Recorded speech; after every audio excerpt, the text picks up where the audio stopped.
I guess that's all. And now, Brooke, the floor is yours.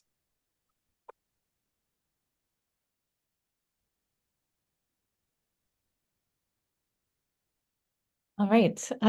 Thank you for that great introduction, Anastasia. You stole in my first two slides, so that's great. And we can jump right into the science. It's a real pleasure to be here virtually with you all. As Anastasia mentioned, I'm happy to take clarifying questions along the way, but I will note that I can't see you all. So I only have one little screen here with me today. So if you do have a question, she's agreed graciously to help with that. So welcome. Today, I am going to tell you a little bit about my work on online activism. But before I get there, just a brief note about me. So as you might have noticed in the introduction, I have these kind of two parts to my identity as a scholar right now. So I did quite a bit of work, particularly up until about a year ago, on online activism and networked communication more generally. In addition to these books, I, have papers and things. So if you're interested in that part of my identity, you're in the right place. I'm going to talk about most of that work today. And I'm, of course, happy to give you copies of anything that I talk about today. So don't hesitate to reach out about that. In the last year or so, I've shifted into more administrative roles. So I became a full professor. I took over as an associate dean. I direct PhD programs. I, took on a bigger responsibility in running my lab and so on. So my latest work and the stuff we'll talk about at the end of the talk today is really authentically driven by my students. So credit where credit is due. They're the ones who are really driving the research agenda at this point, which is not to say I'm not interested in these topics. I continue to play a role, of course, as the lab director in particular.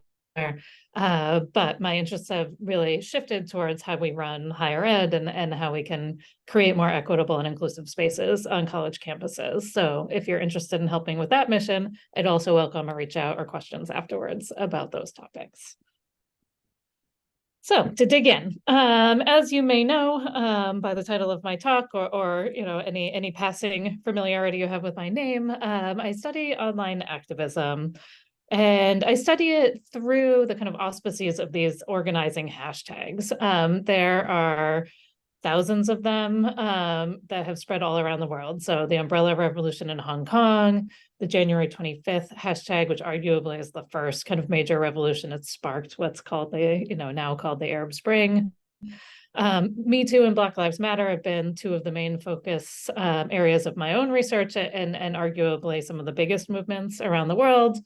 But it would be difficult to find a place that hasn't been affected by one of these hashtags and the activism associated with them. Now, when we think about hashtag activism, we tend to think about it as an online phenomenon, which might make us think that it's quite new. And in some ways, that's true, right? So of course, organizing on Twitter and TikTok and Facebook and places like that is a new phenomenon. But when I think about hashtag activism, I situate it in this long history of media-based activism. So as a communication scholar, we're sensitive to the role that communication, and particularly new forms of communication, play in transformations in society. So we might think about hashtags and online activism more generally as part of this tradition that arguably started with the printing press and the Protestant Reformation, and then it kind of marched on through, including things like, anti-war protests that were catalyzed by video feeds from the Vietnam War. Through that lens, I've become interested in analyzing how is this media object and the media platform creating new opportunities or new permutations on old activist messages.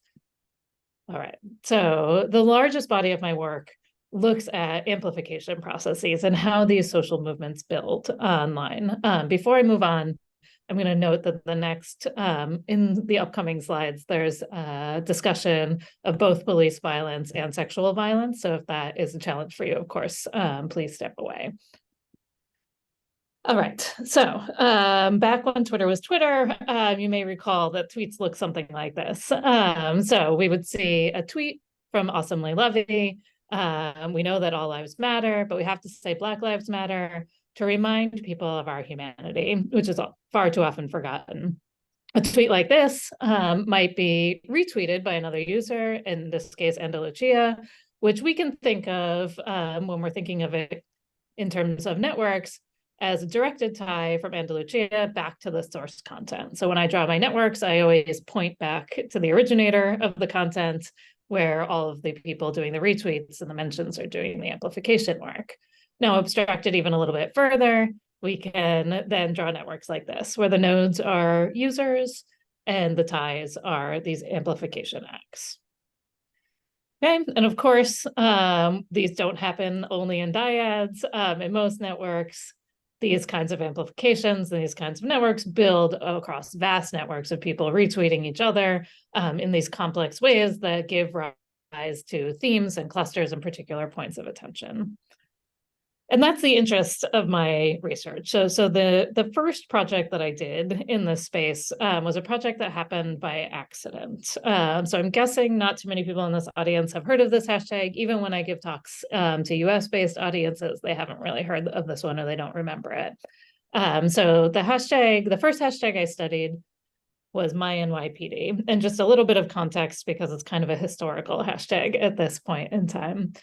So about a year before MyNYPD trended, in August of 2013, the New York District Court, which is the kind of Supreme Court or the top court in the state of New York, ruled in a case that the New York City Police Department had to cease this policy of stop and frisk policing. So what that means is that they would detain people even if they hadn't been suspected of a crime and sort of interrogate them, right, for looking suspicious or behaving suspiciously, which is unconstitutional. You're not supposed to do that in the United States, and a violation of the civil rights of the people of New York. And unsurprisingly, if you know anything about policing in the United States, the reason that this was ruled unconstitutional is that it was applied unevenly. So people of color were disproportionately targeted for these stops and frisks. It was not random.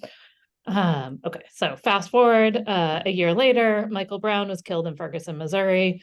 Michael Brown was the unarmed teenager killed by a police officer, and he had his hands in the air, and this sort of became the iconic symbol of the Black Lives Matter movement, hands up, don't shoot. So this is the moment in history in the United States where discussions about police violence against citizens really changed, and arguably where the Black Lives Matter movement really kind of got legs and took off as a social movement in its own right in the US. So right in between those two events, the New York City Police Department tweeted out a photo and said, "Do you have a photo with a member of the NYPD?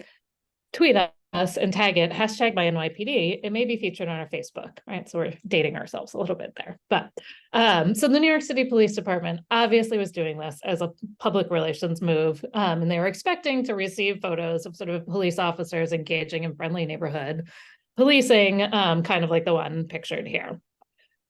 Well, as you might imagine, that's not what happened. So they did, we collected all the tweets from that first NYPD tweet up to a few days later when they really leveled off. And we looked at a vast majority of them, and they largely were not friendly police officer images. So there was about 100,000 tweets over the course of 2 days, and the vast majority of them portrayed police violence and other critiques. So some examples. So we can see this kind of snarkiness in the replies. Sure thing, MyNYPD. Do you have a photo, right? And this is clearly not the kind of photo that they were hoping for. So the police kind of rather violently holding a man down on the hood of a police car. There were also sort of snarky, tongue-in-cheek, responses like this one. So the NYPD will help you detangle your hair. Here they're dragging a woman, obviously in distress by her hair. This is not the image the police would like to be portraying. And then just generalized critiques of the police and policing tactics in the city more generally. So here we see people invoking this phrase, changing hearts and minds. So this is a phrase that the New York City Police was using at the time as kind of part of their public relations campaign. Okay, so what's happening here? As a network scientist, of course, my first instinct here was to think about what was going on in the network. And everything that we were seeing at the time, all the papers being published on the topic, were essentially, I don't expect you to be able to read the text on these slides, but essentially what they're saying is that the way something trends on Twitter is an awful lot like the way something trends in the mainstream media. So there's this idea of maybe virality and like person to person spreading. And all the research at the time was saying like, that's a nice idea, but it's not happening. What's actually happening is that high follower count users retweet something, and that's when things go viral. So you need someone who is a traditional elite in some way, maybe a celebrity, a mainstream news source, politician, or so on, someone with a lot of followers to get involved in these things, although there is some fuzziness around the edges, are essentially just another broadcast mechanism controlled by powerful users. So that is fully what I was expecting to see when I created the network and looked at who were the most central nodes in this network. I was expecting to find celebrities, mainstream news accounts, and so on, being the ones that really trended this hashtag. But that is not what I found. So what is this? For those unfamiliar, this is the way that we draw networks. You'll see little circles, and in some cases, big circles are the individuals, so that the nodes in the network, as a reminder, are individual accounts. And the connections in this network are retweets, and then I've like filtered it and cleaned it up. So really, you have to have retweeted someone quite a lot of times to be still included in this network. So this is down, I'm focusing in on the core of this network. This is where most of the action is happening. These are the most popular messages. And to make it a little more legible for you, I've scaled the 12 highest degree nodes, or the nodes that got the most attention during this particular hashtag trending period. And we can see a few interesting patterns. So first, there's no one especially famous in here. So, I've checked with lots of different people. These are, at this point, I've talked to many of the people in this network. There's no celebrities, no politicians, no mainstream news sources. So this is a big surprise, and counter to what you might expect based on the prevailing literature at the time. We do see some activist organizations. So Occupy Wall Street was a former social movement. It predated Twitter, was sort of right around the birth of Twitter. So we see that they have, an outsized portion. That's not especially surprising. Occupy Bay Street is their kind of West Coast branch. But those accounts, by, just to give you a frame of reference, had about 100,000 followers at the time. So that's a lot, but not, at the time, I think Katy Perry had the most followers, the singer, and she had over 5 million followers. So it's a lot. 100,000 is not nothing, but it's also not very big. And then we get this really interesting phenomenon. So there are just some regular people. So Maureen, again, is a journalist and activist, and she is just a regular person running this account. So she actually wrote the foreword to her book at the end of the day, and she was working the night shift and just sort of watching this thing unfold. Kamani Film is the parents of a boy who was killed by police officers. They had been trying to get attention for his case in order to be able to make this film about him and his life. And they had fewer than 40 followers at the time, and really were not able to get any traction prior to this event. So virtually no attention being paid to their account. And we see that again and again. So this is an interesting puzzle for us to figure out.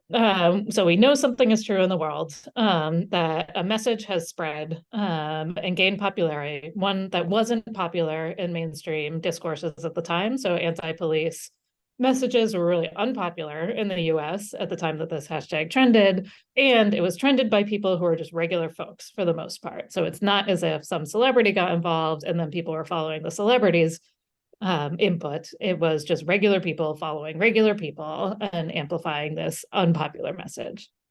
So how did this happen? Well, thanks to the police commissioner, Bill Bratton, he's the person in charge of the police in New York. He gave a press conference talking about the NYPD kind of public relations snafu. And he said, most of the pictures I looked at, they're old news. They've been out there for a long time, end quote. And of course, that's exactly the point, right? So these people, these regular people, and all the people retweeting them, it's not as if they saw this tweet, had a negative interaction with the police, and then posted it in response, right? They had been sitting on these photos. So these experiences were regular experiences and common experiences for the citizens of New York, particularly the citizens of color.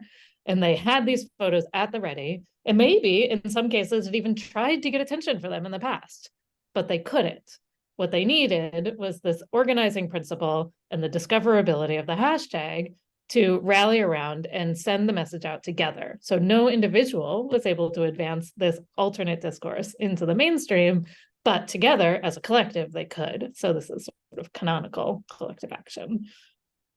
And we did see, not only did it trend on Twitter, but we did see some mainstream news coverage of the event as well. Now, to be fair, most of the mainstream news coverage was of the flavor of, oops, the New York City Police Department screwed up.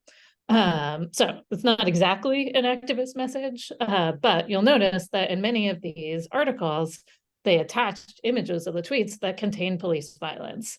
So it was unheard of in 2014 for the Washington Post or the New York Times to publish a photo of police being violent with citizens. This was not a mainstream conversation at the time. And then suddenly we see them, at least briefly, in the news coverage that's spreading around the country. And we even saw a rather lengthy clip dedicated to this particular incident on Last Word with Lawrence O'Donnell, which is a kind of left-leaning but not extremely still mainstream news coverage that talked about this incident. And unfortunately, because I only have one screen, I can't read you the direct quote, but it says something like, in this 2-minute segment, he talks about the NYPD incident and the false dichotomy of whether people are agitating in the streets or online, and expressing the sentiment that all these pictures were taken in the streets and they all happened in the streets, and people were using these online publishing platforms in order to gain traction for this alternate narrative that never would have been seen otherwise. So where does that leave us? The accumulation of evidence in the NYPD case caused Sarah Jackson and I, my co-author, to really rethink what was happening. And we frame this in terms of public sphere theory. So just briefly, for those who aren't familiar, public sphere theory says in an idealized democracy, regular citizens will get together in kind of public spaces. Back when Habermas was writing, he was thinking like public squares and town halls and salons. They debate whatever is happening and then come to some kind of consensus, which gets passed on to the elected leaders who enact it in law and policy, right? So that's a lovely idea. Right on the heels of Habermas writing about public sphere, many scholars, notably Black and feminist scholars, pushed back and said, that's great. We would hope that democracy would work that way, but you and I both know that not everyone's invited to those public spheres. Not everyone is welcome at the public meetings, and not everyone's voice is considered equally. And there are many citizens who are either utterly disenfranchised or diminished in their ability to influence the public sphere, namely people of color, queer folks, women, people with disabilities, children, and so on. So Fraser and others argued that these folks, it's not that they're totally disenfranchised, right? So it's not that they have no voice whatsoever, but they are forced to organize into these counterpublics where they come to different consensus, so based on identities or issues, and then try to simultaneously feed those into the public sphere, so get regular people to pay attention, and also feed them up to elected leaders to try to create policies and laws that are a little bit more welcoming for whatever their issues are. Okay. Fast forward a couple of decades, Benkler and others noticed that, look, people are not really gathering in public spaces anymore, but that doesn't mean that politics have fallen apart, right? So what's happening instead is people are gathering online, and they're gathering in these network places, doing that kind of debate in terms of the day, passing it up to elected leaders. So I'm guessing you can probably figure out where I'm going with this, and the kind of theoretical intervention that Sarah and I made was noticing that, just like in the offline world, where not everyone has equal say in what's happening and what gets noticed online, that's true for all kinds of disenfranchised and marginalized people on the internet as well. However, it's not as if they're not debating politics. It's not as if they're not trying to get attention for the issues they care about. It's just that it doesn't happen as easily as for folks who are in the mainstream and who are kind of traditional elites. And so those folks organize a network counterpublics, in order to debate important terms of the day, try to infiltrate the mainstream, and pass things into elected leaders and so on to get laws and policies passed. And these hashtags like MyNYPD are great examples, are markers of these network counterpublics. So the network counterpublics can rally around these hashtags as moments of collective action in order to infiltrate the mainstream and change narratives and change what we're talking about.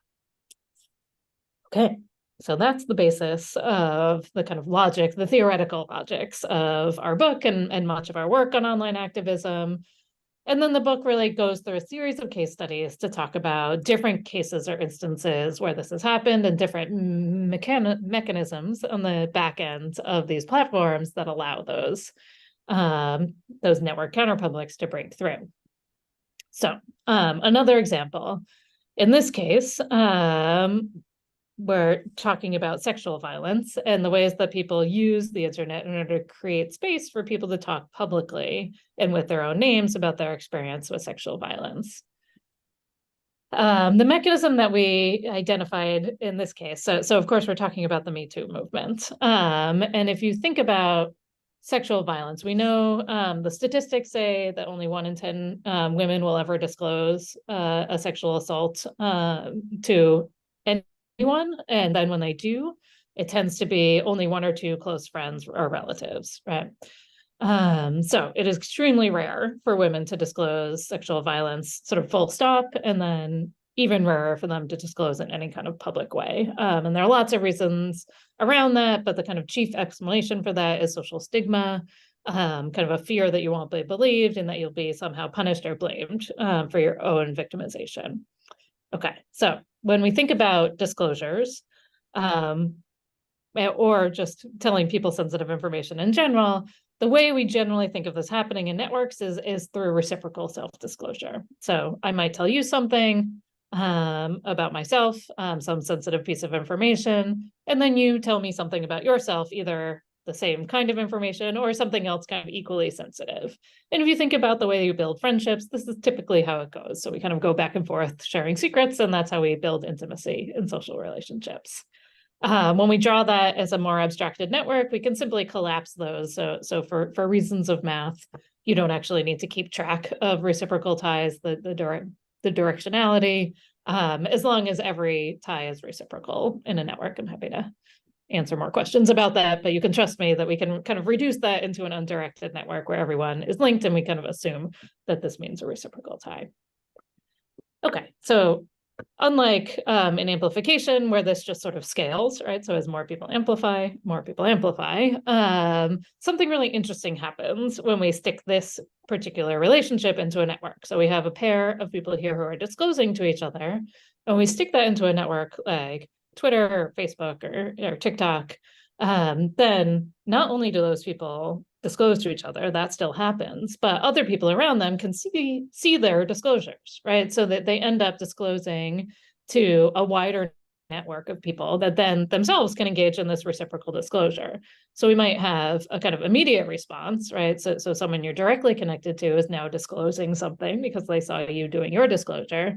But this cascades through the network in this interesting way where people who you are not even directly connected to are themselves then disclosing in the future to their network, and it kind of cascades through the network in this repeat disclosure pattern.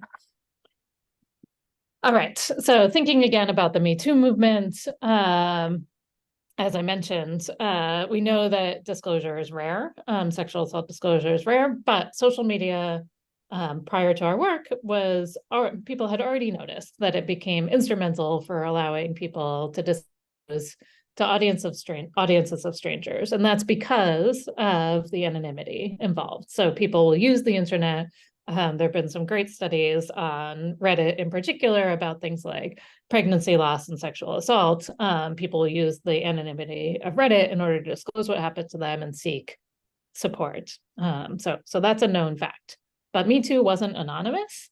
So in large part, these disclosures were made by people with their names attached. So we saw people in 48 hours after this tweet from Alyssa Milano. So she said, if you've been sexually harassed or assaulted, write Me Too as a reply to this tweet.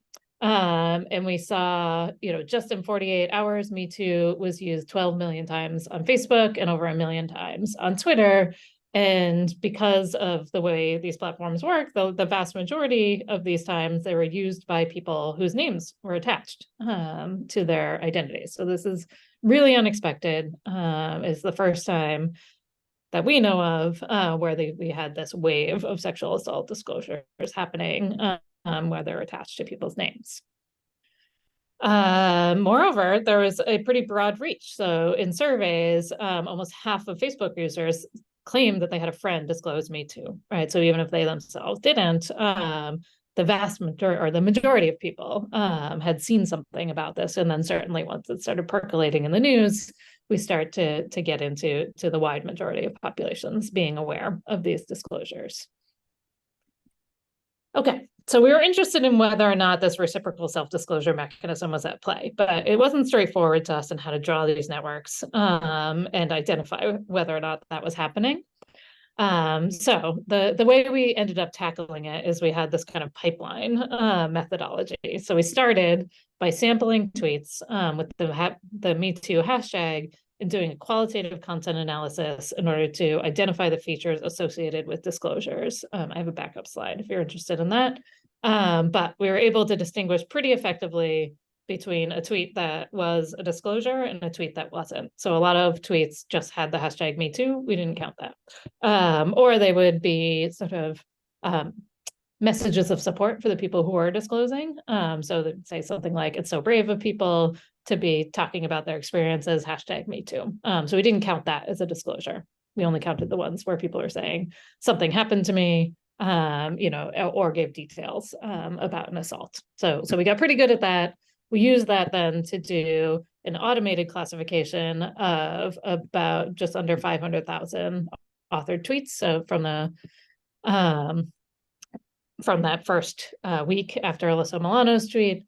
And then we did this quantitative network analysis that looked at a larger set of tweets that those folks had followed. So I'll explain that part in more detail because it's a little confusing. All right, so what we're interested in is this network phenomenon. So if you see people in your network disclosing, are you yourself more likely to disclose?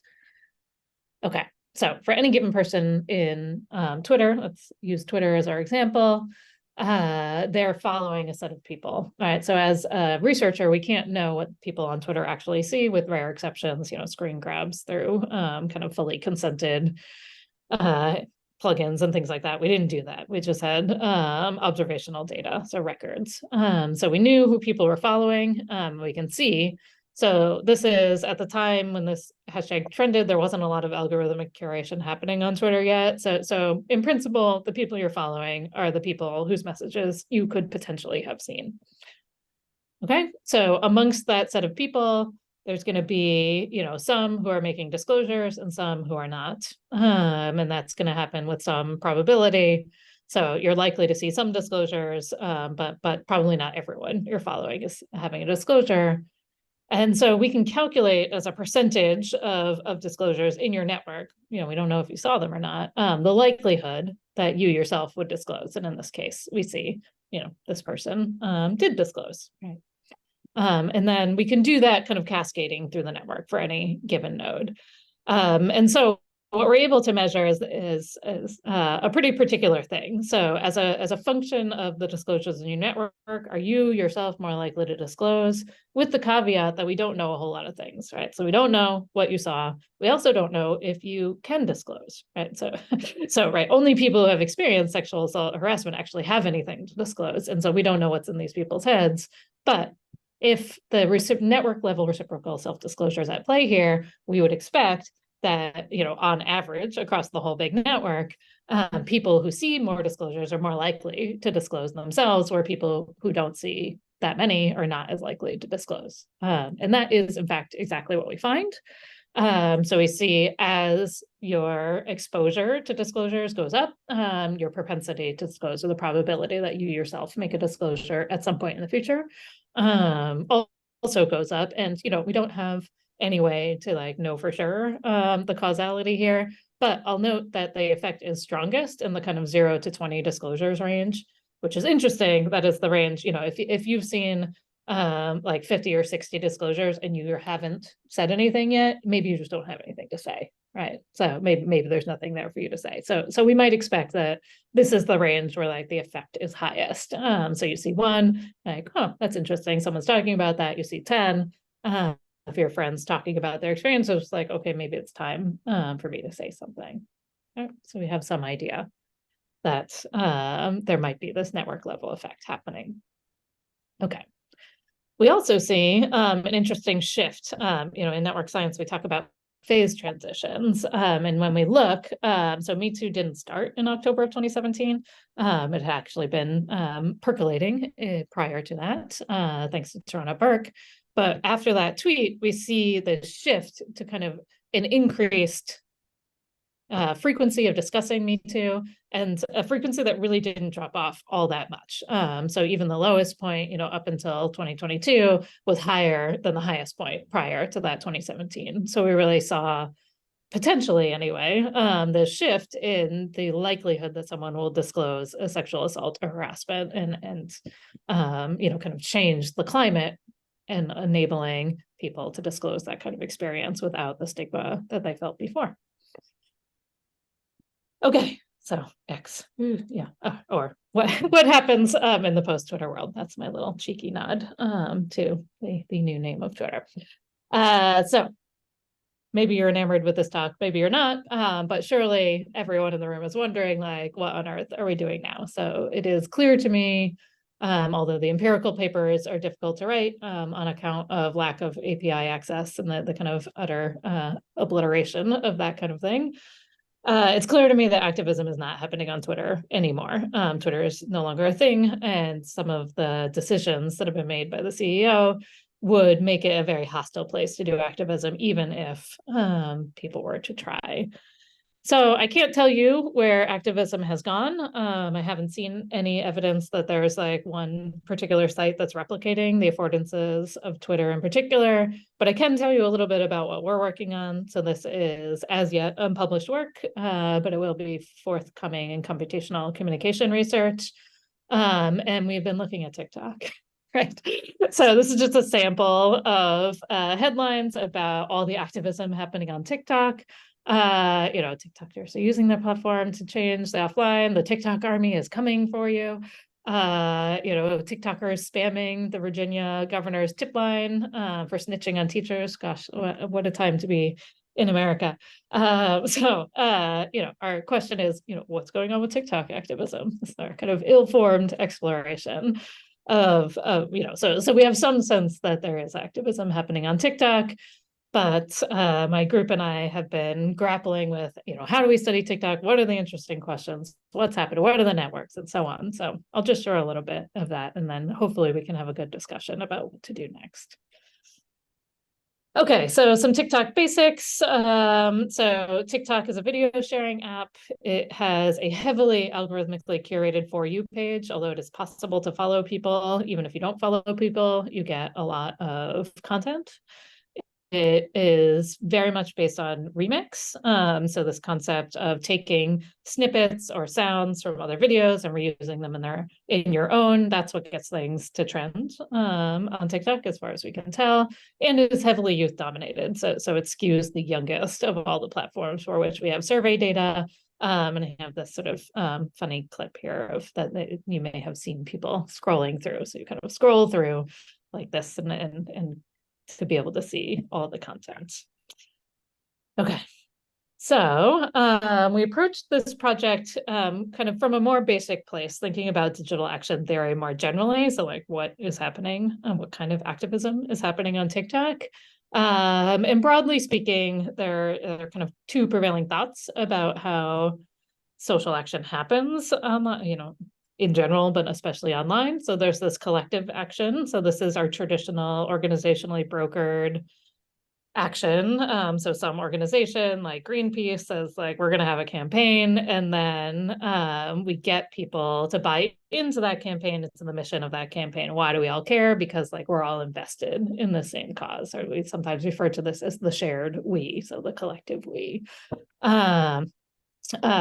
Social media especially advances a different kind of activism, so called connective action. And so here, instead of being organized by some organization that has power and sets an agenda, this is more grassroots organizing. So individuals kind of come together and connect to a particular collective movement through personal action frames. So here's my connection. So Me Too is the canonical example of that. That like, here's my experience. Me Too. I also experienced this, sexual assault or harassment, and I too have a stake in this particular movement and creating change in this way. So we might say all of us versus me as part of this bigger collective. So collective versus connective action. It's a very basic question. What's happening on TikTok? So we focused here. Those of you who have tried to use TikTok data know that it's difficult to access. They do have an academic API, but it's unclear what all we're getting out. And so we decided to focus here on a smaller scale study. We looked at a particular group called Gen Z for Change. This is a US-based progressive activist collective. It's run by youth. It was founded by a 16-year-old. And they really have this coalition model of activism. It's kind of this all hands on deck activism. So something happens, they spread a message, and then everyone does a small action that kind of amounts to a big action. So one of the biggest examples of success that this group has had, the state of Texas outlawed abortion and created this tip line in order for people to report providers who are either providing abortions or suggesting abortions, like suggesting people go out of state. So Gen Z for Change put out the call to just crash this tip line. So they had like thousands and thousands of people calling in fake tips, and they had to take the tip line down because it was useless, right? So there were too many false reports. TikTok is their main platform. So the leaders have said, like, go to TikTok if you want to engage in these kinds of actions. All right, so we wanted to study this group. We're network scientists, so it was a little bit tricky for us, to be honest. This was quite a lot of work to figure out what exactly is the network. So we have individual videos inside TikTok. They are attached to users, but there is no, because the following network is pretty sparse, it doesn't make a ton of sense to look at user-to-user connection the way that we did in Twitter. And so after like many false starts, we figured out that the object that gets connected is the videos, and people make remixes of videos, and what they're actually remixing more often than not is the sound. So I think there's a really any sort of music scholars in the room. I think there's a really interesting project to be done here about sound as an activist tool and sound as the measure of amplification. So for those who aren't TikTok users, what this looks like is TikTok makes it really easy to grab the sound from an existing video and then lay your own video over top. So you can either use the sound and the image from the old video or just the sound. And this creates the kind of viral sensations like, the dance videos that everyone's dancing to the same thing. Or you may have heard the sea shanty. So some guy like singing a sea shanty in a black and white video, and like it became this whole, major sensation where everybody was making sea shanties based on the kind of rhythm in the background of that one. So TikTok makes that really easy. So we get this network of kind of amplification based on sound. So similar to the TikTok or to the Twitter networks, but the amplification is video to video, and the thing that is shared is the sounds. Okay, so the way we approached this, keeping in mind the kind of remix nature of TikTok amplification, we found 66 original videos with Gen Z for Change in the caption and with an original sound. So we didn't use things where they themselves were already remixed. So we started, this is like someone had posted a recording. Typically, these are calls for action. So it's like a young person saying like, here's what we're doing, stop, like pay attention.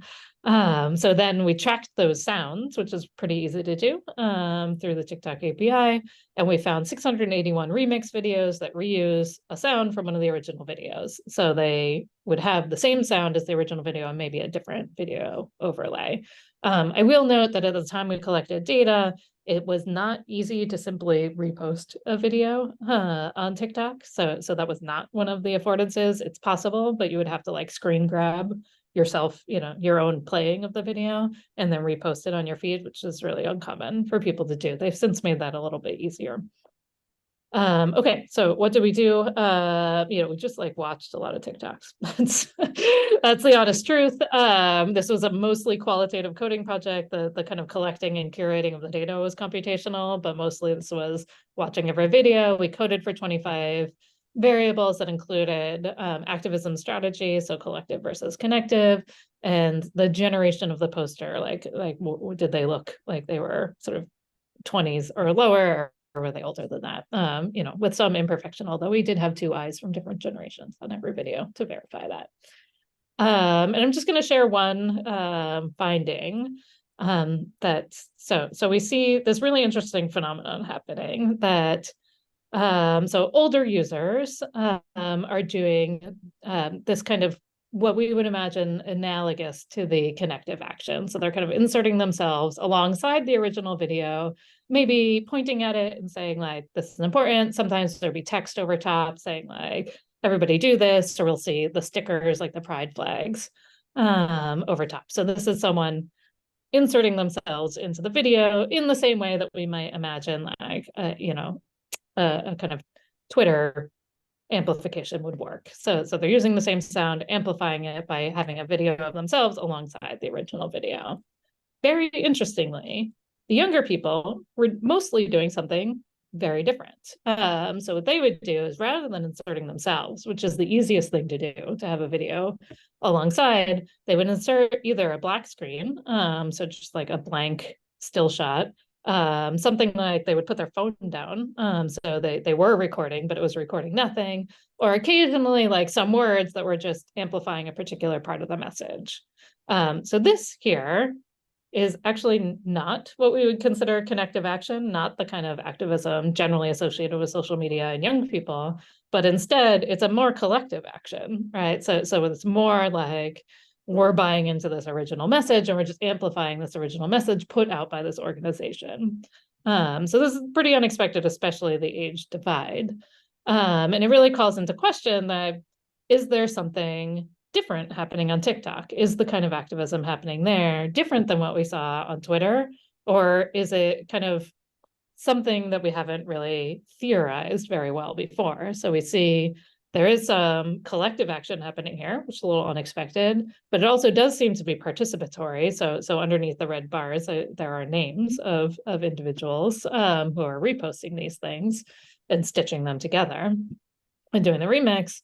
Which is what we would expect young people to do, but it's not like quite so self-centered as we might expect. So maybe there's room here for theorizing. I don't have a lot of answers at this point. This is where we're dabbling now, trying to figure out new ways of understanding activism kind of in this post-Twitter world. Okay, so I've been talking for a long time now, and I'm going to wrap things up. But when you walk away, what is it that I want you to know? All right, so #activism can be an effective tool for marginalized and stigmatized communities to create social change.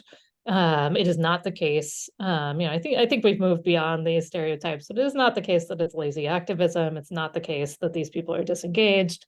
It is the case that folks who don't have other options, in large part, who aren't part of elected officials, they're not part of mainstream media, are harnessing these tools in this long tradition of media activism in order to insert different ideas into the mainstream.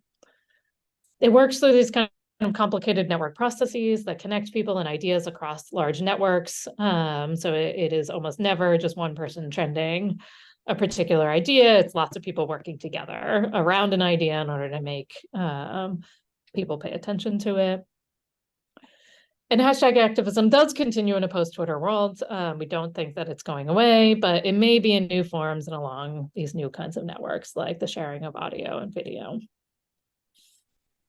Okay, so, if you like this talk, you might like my book. It is free. You're welcome to buy it if you want a physical copy, but if you don't mind reading things digitally, it's free through MIT Press Direct. They've been really generous about opening that up as a free resource for people. And last but certainly not least, all my amazing collaborators, Sarah, Moya, and Andrea are faculty, and Ryan, Lily, and Adina are students, and they're all brilliant. And I'm lucky to be able to work with them. Okay, that's it for me. I'm going to stop sharing so that I can see the audience.